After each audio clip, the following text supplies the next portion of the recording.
Več hrane zmečemo v smeti kot v želodce.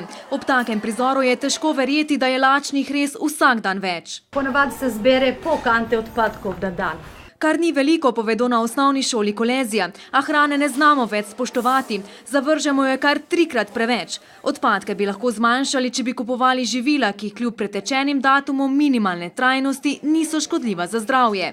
Konzerve, pogledajte, uporabno najmanj dob, slovenski med, uporabno najmanj dob, pijače, uporabno najmanj dob. Ta hrana bo tudi po pretečenem roku dostopna potrošniku po nižji ceni. Trgovec, tisti, ki bo prodajal, odgovarja, da je to živilo še vedno varno. Več hrane z oznako uporabno najmanj dob bi z novimi določili dobili socialno ogroženi, a praksa trgovcev je že zdaj nenavadna. Imamo informacijo, da rajš dajo v uničenje in se grejo v uničenje ogromne količine. Na srečo pa ni vse črno-belo. Marsikdaj hrana, ki bi jo sicer zavrgli, vendarle najde lačna usta. Veseli smo, če nam trgovci recimo odstopijo živilo, ki ima še relativno dolg rok uporabe, recimo to je bila cela paleta oziroma dobili smo 2 paleti. Čudim se, da se bitka bije na plečih ranljivih potrošnikov, ne pa na trgovini, ki zavrže 5 do 25% hrane. Pri razgradnji odpadne hrane nastaja metan, ki povzroča globalno segrevanje.